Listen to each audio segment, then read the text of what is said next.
આપણા ઈષ્ટદેવ સ્વામિનારાયણ ભગવાનના ગુરુ રામાનંદ સ્વામી એક વખત પીપલાણા પધાર્યા. ક્યાં પધાર્યા? પીપલાણા. પીપલાણા પધાર્યા. નરસિંહ મહેતાને ત્યાં સ્વામીનો ઉતારો હતો. પછી ગામના હરિભક્તો મળવા આવતા હોય. એમાં આખા ગામનું નામ છે. આખું ને અડધું આવે ને એમ અડધા ગામ નથી, પણ આખા ગામ. એ આખા ગામના વેલાભાઈ સોની આવ્યા સ્વામી પાસે કે સ્વામી, અમારા ઘરે બહુ મોટી તકલીફ છે. સ્વામી કે કેમ? તમારા ઘરે દીકરો નથી, સંતાન નથી? તો કે સંતાન ને દીકરા છે એ જ મોટી તકલીફ છે. હા, ઘણીવાર છોકરા એવા હોય કે મા બાપને થાય આના કરતાં ના હોય તો સારું. તમારા મમ્મી પપ્પાને એવું નથી થતું ને? હા, તમે તો બધા બહુ ડાયા છો. તમારા મમ્મી પપ્પાને એમ થતું હોય છે કે હજી અમારા છોકરાની કોપી પેસ્ટ થાય તો 4-5 કરી નાખીએ, એવા તમે ડાયા છો. પણ સારું નથી થતી કોપી પેસ્ટ. સંતાન છે એ જ મોટી તકલીફ છે. સ્વામી કે કેમ? અરે સ્વામી, મારા ઘરે એકનો એક દીકરો હજી તો માંડ ચાલતો થયો છે 2 પગે. નાનો એવો ટાબરિયો છે, પણ એટલા તોફાન કરે. અને એમાંય આજે એવું થયું કે મેં વળી એને એકદમ નજીક જઈને આમ વહાલ કરવાનો પ્રયત્ન કર્યો અને એક ઝાપટ ચડાવી દીધી. કોણે?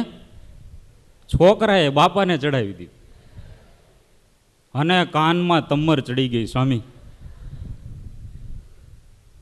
આ મારા કાનનો શું વાક? એમ વેલાભાઈ સોનીએ પૂછ્યું. અને કાન છે એવા, કાનનો કાંઈ વાક નહીં. ચશ્મા આંખને આવે, ભાર કોને સહન કરવાનો? હે? શરદી નાકમાં થાય, માસ્ક પહેરે તો ટીંગાડવાના ક્યાં? હવે બહુ વજન વધશે તો મને એવું લાગે છે કાન કાપીને ખીલી ખોડવી પડશે, 2 બાજુ એંગર રાખવા પડશે. એવી ઝાપટ મારી, ત્યાં તો કાનમાં તમર ચડી ગઈ. પછી મેં એની માને કીધું કે આ છોકરાએ મને ઝાપટ મારી. ત્યારે એની માએ કીધું, મને તો દરરોજ મારે છે, તમને તો આજે જ મારી. ઓહો! સ્વામી કે એટલા બધા તોફાન કરે ને આવી રીતે મારે? હા સ્વામી, નાના મોટા તોફાન તો હતા, પણ આજે ગાલ ઉપર હાથ આવ્યો એટલે હવે એમ થાય છે કે આમાં કંઈક તકલીફ હશે, બહુ વધારે કંઈક નિવારણ કરવું પડશે. અને છોકરાના તોફાન તો એવા છે, એ તો જન્મજાત હોય જ છોકરાઓના લક્ષણમાં. પણ તમે તો બધા વિદ્યાર્થીઓ છો ને મુમુક્ષુ છો, એટલે તમે તો તોફાન કરો જ નહીં. કેવા બધાય ડાયા લાગે છે. નરેન્દ્ર મોદી સાહેબ જો વડાપ્રધાનની ખુરશી ખાલી કરે ને તો આમાં બધાય વડાપ્રધાન થાય એમ છે. પણ પછી બટેટા વડા મળે તો કોઈ વડાપ્રધાનની સીટ ઉપર બેસે, પહેલાં બધા બટેટા વડા ખાઈ લે, પછી વડાપ્રધાન થાશું. 4 પ્રકારના વિદ્યાર્થી છોકરા હોય છે. કેટલા પ્રકારના? 4 પ્રકારના. પહેલા પ્રકારના તોફાનેબાજ. આજુબાજુમાં કેમ જોવો છો? ઘણા તો ઈશારા કરવા માંડ્યા. બીજા પ્રકારના નટકટબાજ. ત્રીજા પ્રકારના બહાનેબાજ. અને ચોથા પ્રકારના મહેનતબાજ. પહેલા પ્રકારના વિદ્યાર્થી છે તોફાનેબાજ. એ તોફાન જ કરતા હોય, એને તોફાન કરવા સિવાય બીજું કંઈ સૂઝે જ નહીં. એક છોકરો છે ને નવો આઈફોન લઈ આવ્યો, એકદમ નવો. આપણે આમ અડીએ તો આમ એના ઉપર ડાઘો પડી જાય સ્ક્રીન ઉપર. એવો એકદમ નવો આઈફોન લઈને આમ આટા મારતો હતો. એટલે એના મિત્રએ પૂછ્યું બીજાએ કે આઈફોન ક્યાંથી લીધો? તો કે લીધો નથી, કોમ્પિટિશનમાં જીતો છું. મેરેથોન કોમ્પિટિશન હતી અને એમાં જીતો છું. મેરેથોન કોમ્પિટિશનમાં કોણે ભાગ લીધો? તે પેલો આઈફોનવાળો છોકરો કહે, આ મોબાઈલ ફોન જે દુકાનનો છે એના માલિક, પોલીસમેન અને મેં 3 જણા એમાં મેરેથોન લગાવીને એમાં હું જીતી ગયો. અને આઈફોન આપણો. આને તોફાને બાજ કહેવાય, ભાળી વસ્તુ મૂકે. પણ આપણે એવું થવાનું નથી. એવા હોઈએ તો એવા ડાયા થઈ જવાનું, સારા થઈ જવાનું. તોફાની છોકરાઓની કાંઈ કિંમત નથી. કોઈ સ્કૂલે ડિમાન્ડ કરી કે અમારે એકદમ તોફાની હોય, બટકા ભરી જતો હોય, જોયેલી વસ્તુ મૂકતો ન હોય, તરત ખીચામાં નાખી દેતો હોય, પરીક્ષામાં કાપલી લઈને ચોરી જ કર્યા કરતો હોય, એવો છોકરો અમારે એડમિશન આપવા માટે જોઈએ છીએ. ક્યાંય જોયું વોન્ટેડમાં? એટલે એની કાંઈ કિંમત. વિદ્યાર્થીઓ તો દુનિયામાં ઘણા છે, સારા વિદ્યાર્થીઓની કિંમત છે. લંડનમાં આપણા કેટલા હરિભક્તો છે, એમના મોટા મોટા શોપ હોય, દુકાન હોય, તો ડિમાન્ડ શું કરે કે ભાઈ ગુરુકુલના ભૂતપૂર્વ વિદ્યાર્થી હોય ને એને અમારે જોબ ઉપર રાખવા છે. કેમ? તો કે આપણા વિદ્યાર્થી હોય એવા પ્રામાણિક હોય. એટલે આપણે તોફાને બાજ થવાનું નથી. તોફાને બાજ પછી આવે નટખટ બાજ. નટખટિયા હોય, આખો દિવસ રમત જ કર્યા કરે, રમત જ કર્યા કરે. અને શિક્ષક કે કોઈ સજા કરે ને પકડે તો એમાંય વળી નટખટ કરે.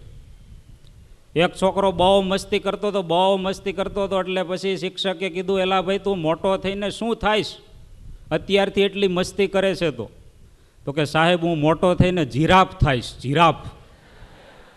સાહેબ કે કેમ? તો કે તમારો હાથ આંબે નહીં ને, અત્યારે તમારો હાથ આંબે છે તો આ લાલ થઈ જાય છે ગાલ, જીરાફ થઈ જાવ તો તમારો હાથ આંબે જ નહીં. આને નટખટબાજ કહેવાય. મસ્તી જ કર્યા કરે, રમત જ કર્યા કરે. આપણે એવું થવાનું નથી. આ થોડી ઘણી જીવનમાં મસ્તી જરૂરી છે, આનંદ જરૂરી છે, પણ જરૂર પૂરતું. તમને એકલું મીઠું આપ્યું હોય 5 કિલો તો ખાઈ જાઓ, એમને ખાંડ આપી હોય 10 કિલો તો ખાઈ જાઓ. પણ ભેગું હોય બધું, લાડુમાં નાખેલી હોય ખાંડ, અને સરસ મજાના લાડુ બનાવ્યા હોય, તો કે લાવો હવે ગુલાબજાંબુ છે, લાડુ છે, તો બધાય જમે. એટલે માત્ર એકલી મસ્તી કાંઈ કામ લાગતી. એટલે એકદમ નટખટ લોકો હોય એ કાંઈ જીવનમાં આગળ વધે નહીં. નટખટ બાજ પછી આવે છે બહાને બાજ. બહાના જ બનાવ્યા કરે, બહાના જ બનાવ્યા કરે. એને દરરોજ સવારે પહેલા પીરિયડમાંથી માથું દુખવા માંડે, અને ધીમે ધીમે માથું નીચે ઉતરતું જાય. રિસેસમાં પેટમાં દુખે, અને સ્કૂલ છૂટે ત્યાં પગમાં દુખે. આપણે એમ થાય કે દફતર આપણે લેવા જવું પડશે, બેગ આપણે ઉપાડવી પડશે, એટલા તો પગ દુખવા માંડે. એટલા બહાના બનાવે, એટલા બહાના બનાવે. આપણા પૂજ્ય મોટા સ્વામી ઘણીવાર કહે છે કે જે બહાના બનાવે એ જીવનમાં ક્યારેય મહાન બની શકે. એટલે બહાનેબાજ વિદ્યાર્થીઓ એ બહાના જ બનાવ્યા કરે.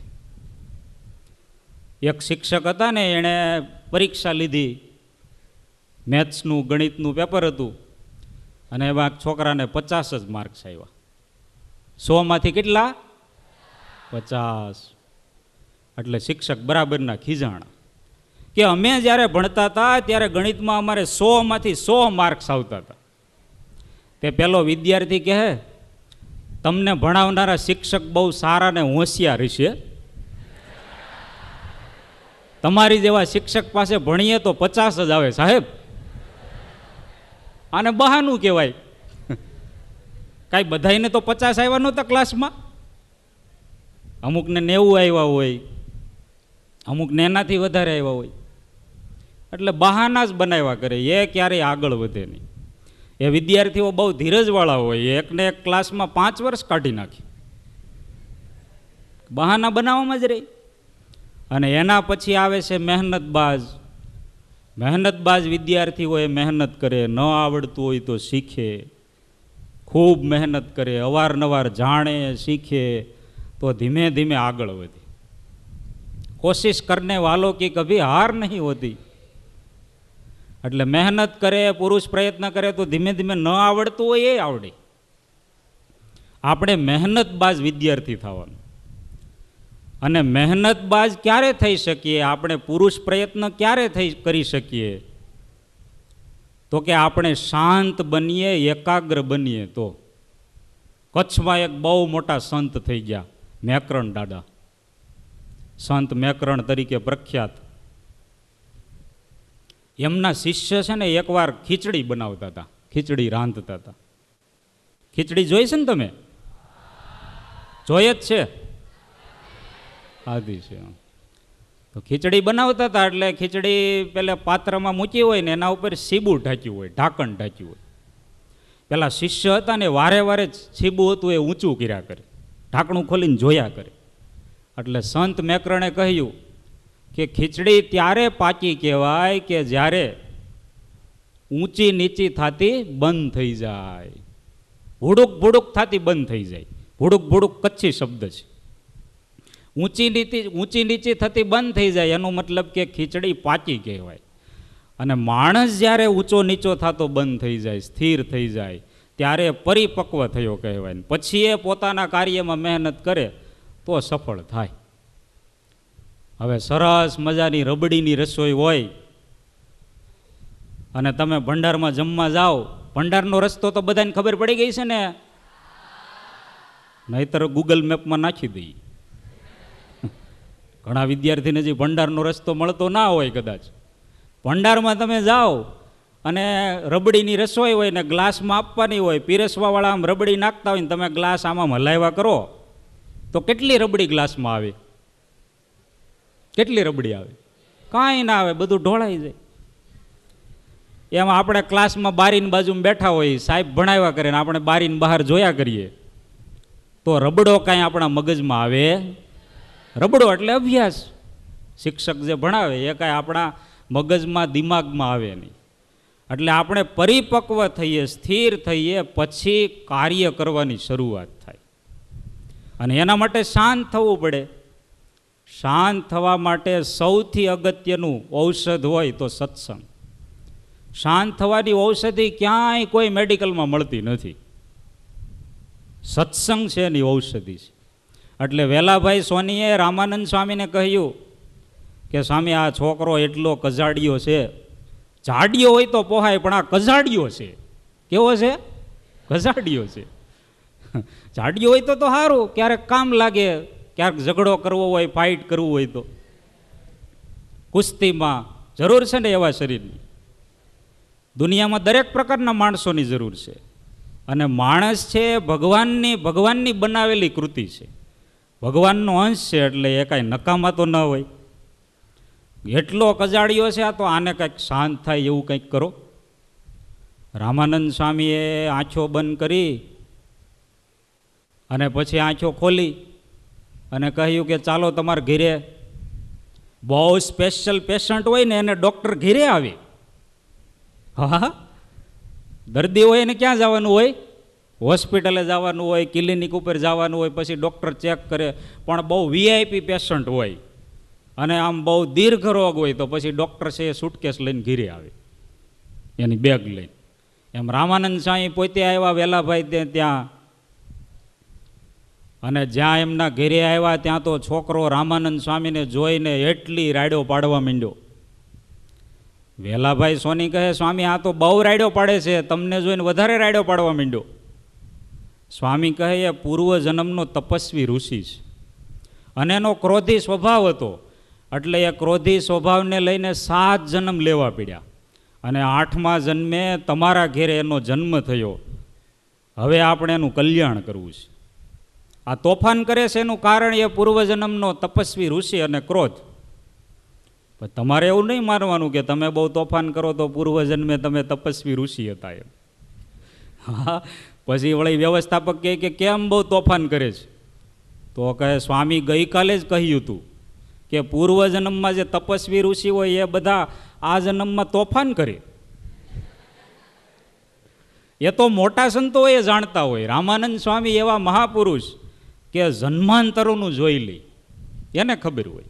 બાકી આપણને તો આપણું 5-10 વર્ષ પહેલાંનું જીવન ભૂલાઈ ગયું હોય. 3 દિવસ પહેલાં બપોરે શાનું શાક હતું એ ખબર ના હોય, ભૂલાઈ ગયું હોય, ખ્યાલ જ ના હોય. પણ આ તો એવા મોટા મહાપુરુષ કે જે જન્માંતરનું જોઈ શકે.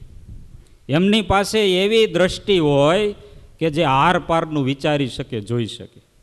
એટલે સ્વામીએ કહ્યું કે આપણે આનું કલ્યાણ કરવું છે. પાણી લાવો. પાણી લાવ્યા. લોટામાં પાણી લઈને રામાનંદ સ્વામીએ હાથમાં રાખ્યું, ભગવાનને યાદ કર્યા અને પછી પેલા છોકરા ઉપર છાંટ્યું. છોકરા ઉપર છાંટ્યું એટલે છોકરો નીચે પડી ગયો, ચત્તો પાટ સૂઈ ગયો. સ્વામીએ કહ્યું કે હવે થોડી વારમાં જ આનો દેહ પડી જશે, મૃત્યુ થશે. બાહ્ય દ્રષ્ટિએ આપણને થાય કે સ્વામીએ છોકરાને મારી નાખ્યું, પણ મારી નહોતો નાખ્યો, એને તારી નાખ્યું.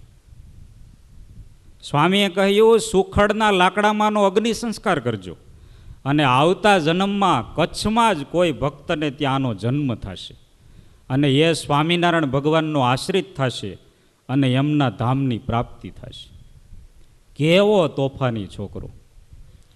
પણ મોટા સંતના આશીર્વાદથી એનું આખું શરીર બદલાઈ ગયું, એના સ્વભાવ બદલાઈ ગયા, સત્સંગમાં જન્મ મળી ગયો. આ દુનિયામાં ઘણી પ્રકારની સર્જરી થાય છે. હાર્ટ ટ્રાન્સપ્લાન્ટ આવે, ખબર છે ને? એક જણાનું હૃદય હોય એ બીજા જણાને ચડાવવામાં આવે. પછી આંખ હોય તો એક જણાની હોય એ બીજા જણાને ચડાવવામાં આવે. આંખ બદલે, હાર્ટ બદલે, પણ આખું જીવન બદલે? સત્સંગથી બદલી જાય. એવા મોટા સત્પુરુષ હોય, એના સાનિધ્યમાં રહે તો આખું જીવન બદલી જાય. અને વર્ષો પછી એ છોકરાનો જન્મ ફરી સત્સંગમાં થયો, એને સ્વામિનારાયણ ભગવાનની ઓળખાણ થઈ, અને એનું કલ્યાણ થઈ ગયું. એટલે તોફાન, ક્રોધ, ચંચળતા, આ બધા સ્વભાવ છોડવાનું ઔષધ એ સત્સંગ છે. પવિત્ર સંતોનો યોગ હોય, એમનું સાનિધ્ય હોય ને, ત્યાં જ આપણું મન શાંત થઈ જાય. અને એવા સંતોનો યોગ અત્યારે આપણને ગુરુકુલમાં મળ્યો છે. કેટલા બધા સંતોનું સાનિધ્ય આપણને મળ્યું છે. અહીંયા સુરત ગુરુકુલમાં એટલા બધા સંતો વચ્ચે આપણે રહેવાનું. પૂજ્યપાદ મોટા સ્વામી, આ બધા સંતોના જીવન એવા છે કે એમના જીવનથી, એમના દર્શનથી ધીમે ધીમે ધીમે આપણા સ્વભાવ શાંત થાય, અને આપણે એકદમ સારા સુપર વિદ્યાર્થી બનવું છે. અત્યારે સમાજમાં સારા ભણેલા ગણેલા સંસ્કારી વિદ્યાર્થીઓની એટલી કિંમત છે કે એને સારી જોબ મળે, સારી નોકરી મળે, પછી હખણા ન હોય ને તો છોકરી ન મળે. પણ નોકરી તો ક્યાંથી મળે? લગ્ન જ ન થાય, હે, કાંઈ પરિવારમાં સેટલમેન્ટ ન થાય તો પછી ધંધામાં ક્યાંથી મેળ પડે? એટલે આ ગુરુકુલ છે એ ડેવલપ થવાનું એક સરસ મજાનું પાવર સ્ટેશન છે. બહુ મોટી સંભાવના હોય, ભાગ્ય હોય ત્યારે ગુરુકુલમાં એડમિશન મળે. તમને બધા વિદ્યાર્થીઓને આ ગુરુકુલમાં એડમિશન મળ્યું છે, એટલે એનો આપણે ઉપયોગ કરીએ, આ તકનો ઉપયોગ કરીએ, અને એકદમ સારા વિદ્યાર્થી બનવાનો પ્રયત્ન કરીએ. ભગવાન અને સંતોને રાજી કરવાનો પુરુષ પ્રયત્ન કરતા રહીએ. મહારાજના ચરણોમાં પ્રાર્થના કરીએ કે તમે બધા વિદ્યાર્થીઓ દરેક ક્ષેત્રમાં ખૂબ આગળ વધો, એવી પ્રાર્થના કરીને વિરમું છું. બધાને જય સ્વામિનારાયણ.